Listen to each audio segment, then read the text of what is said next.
पित्ताशय की पथरी की बात करें तो आज पूरा विश्व हैरान है कि पित्ताशय की पथरी लगातार रोगियों को क्यों बढ़ती जा रही है। इसकी जो संख्या है रोगियों की बढ़ती चली जा रही है और आज हर चौथे पांचवें आदमी को पित्ते की पथरी हो रही है। इसका मुख्य कारण हमने देखा है, एक तो सिंथेटिक कैल्शियम इसका कारण रहा है। दूसरा, पित्ताशय की जो पथरी है असल में वो मिनरल्स है जो जिसे हम नमक कहते हैं, जिसे हम यूरिया कहते हैं, हम केन बोलते हैं, बाराबत्ती बोलते हैं। ये सारी रासायनिक खाद्य हैं। साथ में फास्फोरस हो गया, जिंक हो गया, मैग्नीशियम हो गया, आयरन हो गया, सभी के सब मिनरल्स मौजूद हैं जो पानी में प्रचुर मात्रा में मौजूद होते हैं और हमारे खाने में भी मौजूद होते हैं। आज की डेट में रासायनिक खाद्यों के माध्यम से ये हर भोजन श्रृंखला में ज़्यादा से ज़्यादा जा रहा है, जिससे हमारी बॉडी के अंदर इसको पचाने की क्षमता धीरे धीरे कम होती जा रही है। और अक्सर ये जो मिनरल्स हमारी बॉडी के अंदर जा रहे हैं ये सिंथेटिक रूप में जा रहे हैं, जिससे बॉडी इसको निकालने में सक्षम नहीं हो पाती और इसकी डंपिंग होती है। अब बात करते हैं कि गॉल ब्लैडर है क्या, गॉल ब्लैडर का काम क्या है, क्या ये इसका एक मुंह है, क्या इसके दो मुंह हैं, क्या दिन में एक बार खुलता है या खुलता ही नहीं है, इसमें अगर पथरी होती है तो ये खुद बनाता है या कहीं और से आती है। जो पित्ताशय है यानी गॉल ब्लैडर जो है वो सिर्फ एक स्टोर है जो बाइल जूस को इकट्ठा करता है। अब बाइल जूस आता कहाँ से है? बाइल जूस लीवर में बनता है और लीवर से कुछ शाखाएं होके उसको इकट्ठा करती हैं और उसको गॉल ब्लैडर के अंदर कलेक्ट करती है, इकट्ठा करती है।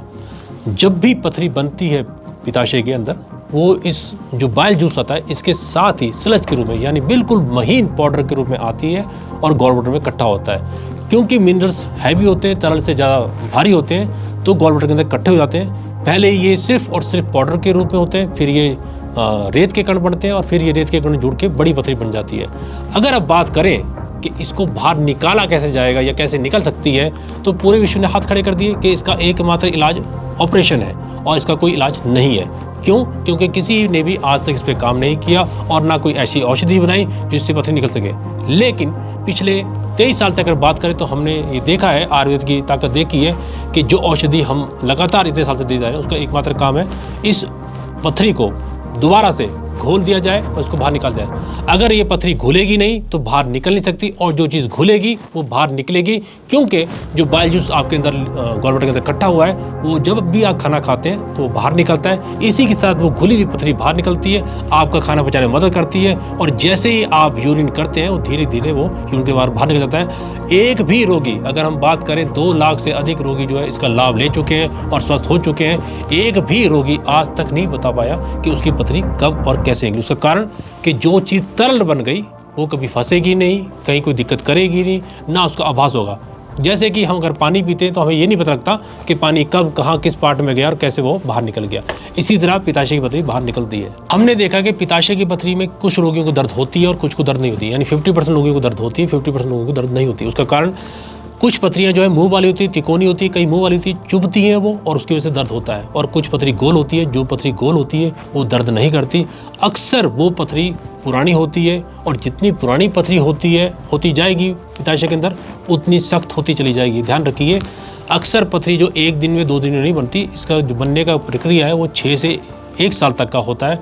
और अगर ये पथरी 5 साल से अधिक आपको लंबी समय से है तो पथरी सख्त होनी शुरू हो जाती है और इसका अपर लेयर जो हार्ड होता है और धीरे धीरे ये अंदर तक हार्ड होती जाती है और इतनी सख्त हो जाती है कि इसको जब निकाला जाता है ऑपरेशन के माध्यम से, आप देखेंगे इसमें इतनी ज़्यादा चमक होती है, ऐसा लगता है कि ये पथरी नहीं है, ये नग है और ये किसी ने तराश के बनाए हैं।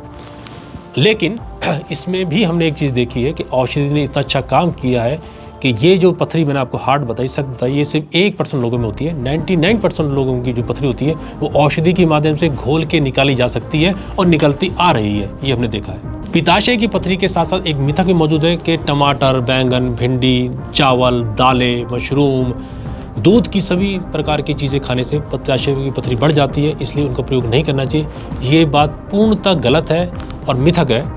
ये वहम जो है बनाया गया है, इसके पीछे एक भी कोई ठोस आधार नहीं है। हमने पिछले 23 साल में देखा है कि किसी भी रोगी को हमने परहेज़ नहीं बताया है और ना ही परहेज़ करने से उसको फ़ायदा हुआ है। कुछ रोगी ऐसे थे हमारे पास आए जिन्होंने 5 साल परहेज़ किया, उनके 10 से 12 की पथरी थी और जब हमारे पास पहुँचे तो उनके 150 में पथरी हो चुकी थी 5 साल परहेज़ करने के बाद। तो मुझे अब ये बताइए कि अगर इसको खाने से पथरी बढ़ती थी, हमने वो चीज़ नहीं खाई, तो पथरी आपकी बढ़ी कैसे? और ये हम रोज़ देखते हैं क्योंकि हज़ारों पेशेंट हमारे पास हर महीने मौजूद आते हैं अपने इलाज करने के लिए और उन्हें बताते हैं कि हम इतने साल से परहेज़ कर रहे हैं लेकिन पथरी घटने की जगह बढ़ गई। आप इन बातों को अपने दिमाग से निकाल दीजिए। आप जो चीज़ खाना चाहते हैं, जो चीज़ पीना चाहते हैं, खूब खाइए, डट के खाइए, खूब पीजिए। किसी भी खाने वाली चीज़ से, किसी पीने वाली चीज़, ना पथरी कभी आज तक घटी है, ना कभी बढ़ सकती है। तो निश्चित होकर खाइए। अक्सर अगर आप देखेंगे कि जो मिनरल्स होते हैं उनको जो हीट दी जाएगी, गर्मी रहेगी, वो सख्त हो जाएंगे और चिपक जाएंगे आपस में और एक रूप ले लेंगे, आकार ले लेंगे, और वो आकार जो है लगातार सख्त चल जाता है। इसी तरह हमारा जो शरीर है अंदर गर्म है और उसमें गर्मी बढ़ती रहती है। अगर जो लोग पानी कम पीते हैं उनमें भी हमने देखा पथरी ज़्यादा बनती है, और पानी कम पीने की वजह से शरीर का तापमान बढ़ता है और जो पित्ताशय की पथरी होती है वो सख्त होती जाती है, हार्ड होती चली जाती है। इससे बचने के लिए आप पानी लगातार पिएं और ऐसी औषधि का सेवन करें जिससे पित्ताशय की पथरी निकलने में आसानी हो।